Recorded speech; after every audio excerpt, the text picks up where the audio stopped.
je suis ravie de vous retrouver aujourd'hui pour vous présenter les sorties livresques de janvier et de février. En effet, ça fait un moment que je ne vous ai pas tourné cette vidéo, mais pour une raison toute simple, c'est qu'en décembre, les sorties, il n'y en avait vraiment pas des masses, et en janvier, il n'y en avait pas non plus foultitude. J'ai donc décidé de regrouper les sorties de janvier et de février dans une même vidéo, et on va reprendre les bonnes habitudes à partir du mois prochain, où je vais essayer de vous refaire une vidéo tous les mois avec les sorties qui, moi, m'intéressent. On commence donc tout de suite avec le mois de janvier. Le 4 janvier est paru Warcross, le tome 1, écrit par Marie-Lou et paru aux éditions Pocket Jeunesse. Marie-Lou, vous la connaissez très certainement, elle est aussi l'auteure de Legend, qui est un roman de dystopie si je me rappelle bien, mais aussi de la trilogie Young Elite qui là se place dans un monde de fantasy. Personnellement, je n'ai pas encore lu Legend, mais je suis en cours pour The Young Elite et j'adore vraiment, je trouve ça super. Et comme j'ai entendu vraiment beaucoup de bons avis sur Warcross, eh bien j'ai noté cette sortie que je ne vais certainement pas manquer. Ici, nous sommes avec une série qui va nous plonger dans la réalité virtuelle et qui surtout apparemment va mettre à mal les frontières entre la réalité et ce virtuel. Le 18 est toujours chez Pocket Jeunesse, va sortir Elia, la passeuse d'âme, le tome 2, qui s'appelle Saison froide et qui est écrit par Marie Vareille. Ici, nous sommes dans une fantasy young adulte qui est matinée de dystopie, il faut tout de même le préciser, où nous allons rencontrer une passeuse d'âme qui est donc une personne normalement dénuée d'émotions et qui surtout est chargée d'éliminer les gens qui ne servent plus à rien. Le tome 1, je l'ai vraiment adoré et je suis vraiment ravie de savoir qu'enfin sort ce tome 2. Alors je dis enfin, les délais entre les deux tomes ont été tout à fait normaux, mais simplement j'avais vraiment hâte de me replonger dans cette histoire. Le 18, c'est toujours une suite de série avec le 3e tome de Forget Tomorrow qui s'appelle Live Today, écrit par Pintip Dunn et paru aux éditions Lumen. Je n'ai toujours pas entamé cette série et pourtant j'en entends énormément de bien. J'ai le tome 1 dans ma palle et il va vraiment falloir que je m'y mette, surtout avec la sortie de ce tome 3. Je sais que ce tome 3 clôt la série, donc nous n'avons vraiment plus aucune excuse pour la laisser de côté. Ensuite, le 24, ça va être une intégrale qui va sortir, je pense donc une réédition, avec le royaume magique de Landover, écrit par Terry Brooks et apparaître donc chez Pygmalion. Je suis tombée un peu dessus par hasard, mais j'ai trouvé que le pitch était vraiment très sympa, donc c'est pour ça que je l'ai noté. En effet, ici on va parler de royaume de contes de fées à vendre et aussi d'un homme qui va être assez fou pour y croire. Est-ce une réalité ou pas? Dans tous les cas, ça va être plus compliqué que prévu. Le 25 va paraître le 2e tome de Laura Noir, il s'appelle La Marque Rouge. Il est écrit par Roberto Sanker et déjà paru aux éditions Scrineo. Nouvel opus pour ce roman post-apo qui va nous emmener sur notre terre quelque peu modifiée et où les arbres sont maintenant doués de conscience. Tandis que les humains, eux, ont acquis des pouvoirs. Je n'en sais pas plus là aussi, mais je sais que certains ont vraiment adoré le tome 1. D'ailleurs, ce tome 1, je compte bien le lire en février, je pourrais ainsi me faire mon propre avis dessus, et donc je me suis directement noté la sortie du 2e tome. Le 31, je vais changer complètement de genre puisqu'il sort L'honneur du samouraï écrit par David Kirk et apparaître chez Albin Michel. Ici, c'est un roman qui va traiter de la vie de Miyamoto Musashi qui a été l'un des plus grands, si ce n'est le plus grand des samouraïs. Donc réel, pas fictif, on est bien d'accord, Miyamoto Musashi a vraiment existé et je suis passionnée par toute l'époque des samouraïs, par les arts martiaux en général, etc., le Japon, et donc je ne pouvais pas manquer cette sortie. Donc voilà, j'en ai terminé pour les sorties du mois de janvier, je vais donc passer à février où vous allez voir, il y a déjà un peu plus de monde qui se bouscule au portillon. Donc, dès le 1er février, une sortie va m'intéresser chez Electrogène, qui est une collection de Gusrim, avec Jingo, écrit par Sarah Cohen-Scalie. De cet auteur, j'ai déjà lu un précédent roman qui là aussi avait été publié chez Electrogène et je l'avais vraiment apprécié. C'est donc avec beaucoup de plaisir que je vais me pencher dans ce nouveau roman. À savoir qu'Electrogène a comme particularité de ne sortir que des romans qui sont des tomes uniques. Donc pour ceux que ça intéresse et qui n'aiment pas trop les séries à rallonge, c'est une collection qui pourrait bien vous intéresser. Et j'ai oublié de le préciser, mais le titre du roman que Sarah Cohen-Scalie a déjà publié chez Electrogène, eh bien c'est Phobie pour ceux qui l'ont lu. Il avait une couverture bleu pétante et franchement je l'avais trouvé super sympa. Alors ici on va changer de style puisque nous sommes dans une sorte de dystopie où un mur va séparer la cité bleue de la cité blanche. Nous avons donc ici deux sociétés et nous allons rencontrer une privilégiée et une oppressée. Je ne sais pas vous, mais moi ce pitch il me tente vraiment bien. Toujours le 1er février, cette fois-ci c'est Marissa Meyer qui nous offre une nouvelle sortie, et toujours chez Pocket Jeunesse, avec le Gang des Prodiges, le tome 1, qui apparemment serait bien une histoire à la sauce super-héros. J'en sais pas plus, mais vu que c'est Marissa Meyer, j'ai vraiment hâte de les découvrir. J'ai adoré les Chroniques lunaires, même si je n'ai pas encore lu Heartless, je pense que je vais le faire au moins en 2018, je ne sais pas quand, mais dans tous les cas, je pense que je tenterai tout de même le Gang des Prodiges. Ensuite, c'est le 2 février que va paraître une nouvelle sortie qui, moi, m'intéresse beaucoup, avec la sortie du Chaudron brisé, écrit par Nathalie Do et apparaître aux Moutons électriques. Nathalie Do a déjà publié aux Moutons électriques, puisqu'elle écrit une grande fresque de fantasy, le livre des énigmes, qui, si je ne me trompe pas, va contenir 6 tomes. Pour le moment, il doit y avoir 2 tomes de parus. En attendant, elle nous offre un nouvel univers qui, là, va être totalement différent, puisque d'après ce que j'ai compris, ce sera une sorte de conte mythologique. En tout cas, c'est une auteure qui a une plume vraiment magique, très poétique et très intéressante. J'ai donc envie de découvrir ce nouvel univers et de savoir ce qu'elle va nous proposer d'autre. Ensuite, on va passer au 7 février avec le tome 2 de Passagers qui s'appelle Les Voyageurs du Temps, qui est écrit par Alexandra Bracken et qui sera donc apparaître chez Milan. Ici, nous avons donc la suite de cette histoire de voyage dans le temps, histoire que je n'ai toujours pas commencé, que je n'ai pas encore acheté et qui pourtant me tente énormément. Mais vous allez me dire, il y a tellement de romans qui me tentent qu'on ne peut pas tout faire. En tout cas, je sais que le tome 1 a des chroniques dithyrambiques, c'est pour ça que je me suis permis de vous noter ce tome 2, me disant qu'il pourrait intéresser bon nombre d'entre vous.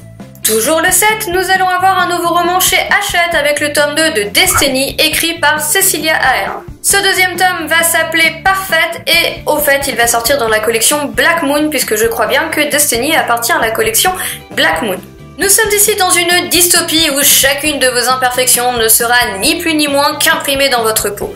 J'ai reçu en cadeau le tome 1 de Destiny et je pense vraiment ne pas le laisser traîner parce que c'est une histoire qui est très sympa dans le pitch et qui surtout a reçu des commentaires dithyrambiques, ce qui a forcément piqué ma curiosité. Le 8 février, je gage que beaucoup d'entre vous vont être ravis puisque va paraître le tome 2 de La Part des Ombres, écrit par Gabriel Katz et apparaître chez Scrineo. Je n'ai pas encore commencé les romans de fantasy de Gabriel Katz, qu'il s'agisse d'Aeternia ou du Puits des Mémoires, et je sais ce n'est pas bien, je dois le faire comme beaucoup d'autres livres, vous me direz.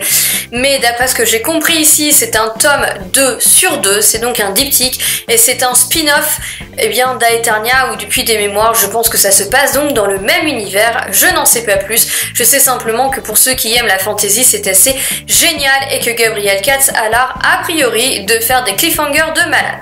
Le 8 février, toujours, va paraître Un palais de colère et de brume par Sarah J. Maas et apparaître à la Martinière Jeunesse Fiction. Il s'agit ici du deuxième tome de la série Un palais d'épines et de roses que bon nombre d'entre vous ont adoré. Je viens de me procurer le premier tome et donc je compte le lire sans tarder afin de découvrir cet univers qui à la base ne me tentait pas plus que ça, mais qui au vu de tous vos avis m'a vraiment convaincu. On passe ensuite au 14 février et il va y avoir pas mal de romans puisque je crois que c'est pas moins de 4 sorties le même jour. Et le premier, il s'agit de Nox par Héloïse Tang, apparaître aux éditions du Chat Noir. Si je ne me trompe pas, et Héloïse est une très jeune auteure, je crois qu'elle a 16 ou 17 ans, quelque chose comme ça. Et elle va nous emmener dans un étrange petit village isolé aux histoires de sorcières, le tout à la sauce young adulte. Et moi je vous dis, j'ai vraiment hâte de lire ça. Toujours aux éditions du Chat Noir et le même jour va sortir un livre qui me tente, mais vous n'avez même pas idée. D'ailleurs, la série va s'appeler Requiem pour un croque-mort, donc déjà ça, c'est bon, je calcule directement. Et ce tome 1 sera Pandemonium. Il est écrit par Aurélie Mendonça, qui est une auteure qui a déjà publié notamment Zombition et Zombiguïté, je crois, aux éditions Rebelle, qui sont 2 romans dans le même univers zombie que j'avais vraiment adoré. C'était très drôle, c'était bien écrit et j'ai vraiment hâte de retrouver cet auteur dans quelque chose de très différent. Et croyez-moi, le résumé, il est juste génial. Elle va revenir ici avec une histoire fantastique où nous allons rencontrer Elena, qui est une thanatopractice de métier, mais une passeuse d'âme de nature. Ça va être un tome unique et je pense que ça va être très original. Toujours un livre que j'ai vraiment hâte de voir sortir et toujours le 14 février puisque va paraître La Magie de Paris, le tome 2, Le Calme et la Tempête écrit par Olivier Gay et apparaître chez Castlemore. J'ai lu le tome 1, je l'ai vraiment adoré, c'est une histoire qui est excellente, qui est à mourir de rire. C'est une histoire young adulte qui va se passer donc à Paris, où vous allez rencontrer Chloé, qui est une escrimeuse assez douée puisqu'elle va participer aux championnats régionaux et qui un jour va venir en aide à un garçon de sa classe, Thomas. Et en lui venant en aide, eh bien, elle va mettre les deux pieds dans le plat et découvrir tout un univers fantastique auquel elle ne s'attendait pas du tout. Toujours le 14 va de sortir les dossiers de Cthulhu, le tome 1. Sherlock Holmes et les ombres de Shadwell. Ce sera apparaître chez Brajlon dans leur collection Steam, qui est cette magnifique collection avec les dorures sur les tranches. Je trouve ça assez génial. Ils sont très très beaux, même s'ils sont chers, il faut avouer qu'ils sont magnifiques. J'ai oublié de vous préciser que c'était écrit par James Lovegrove. Ici, je pense que ça va être un petit peu spécial puisque nous allons avoir un mélange de Sherlock Holmes et de fantastique, le tout basé sur le mythe du Cthulhu de Lovecraft. Bref, j'ai hâte de voir ce que ce roman a dans le ventre, j'ai hâte d'en avoir des avis parce que j'avoue que je pense que je prendrai des avis avant de me lancer dedans parce qu'il a l'air tout de même assez spécial. En tout cas, je trouve quand même que c'est assez attirant. Et cinquième sortie pour ce 14, puisqu'en fait ce n'est pas 4 mais 5 livres qui vont sortir ce jour-là, toujours dans la collection Brajlon, toujours dans la collection Steam. Il s'agit de la trilogie Morgenstern, écrite par Hervé Jubert. Ici, nous allons nous retrouver dans un Londres alternatif du 19e siècle, avec une sorcière qui est spécialisée dans les enquêtes criminelles.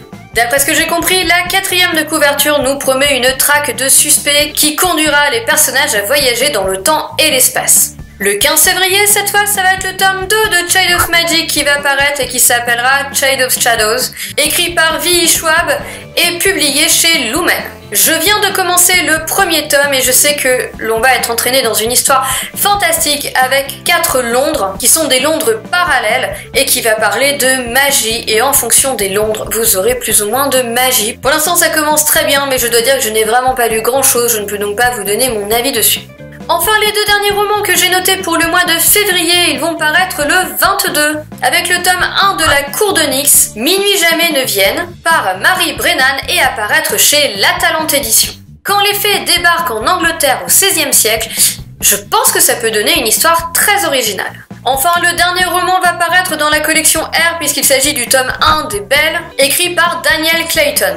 Alors je n'en sais pas plus, je ne me suis pas vraiment penchée dessus, mais je pense que ce sera une nouvelle dystopie plus ou moins dans la lignée de La Sélection. Moi je dis c'est à voir, je n'ai pas lu La Sélection parce que j'avais peur que ça parte vraiment trop dans le côté romance.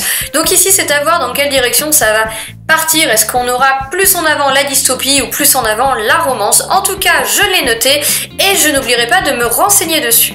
Et donc voilà, j'ai fini de vous présenter les parutions de janvier et de février qui m'intéressent. Comme vous le voyez, pour certaines, j'ai du retard, je n'ai pas encore lu les tomes précédents, donc je vais d'abord les lire avant d'acheter les romans, évidemment. Par contre, il y a des suites que j'attends vraiment avec impatience, ou même des nouveautés qui me font sincèrement de l'œil. J'espère que vous aurez pu noter quelques sorties qui vous aussi vous intéressent. En attendant, n'hésitez pas à me dire en commentaire lesquelles vous attendez avec impatience. Et il y a certainement des livres que je ne vous ai pas notifiés qui sortent et qui vous intéressent. N'hésitez pas à me le mentionner. C'est toujours très sympa de pouvoir échanger avec vous. Je vous souhaite à tous, comme d'habitude, une excellente journée, de très belles lectures et je vous dis à bientôt. Ciao, bye!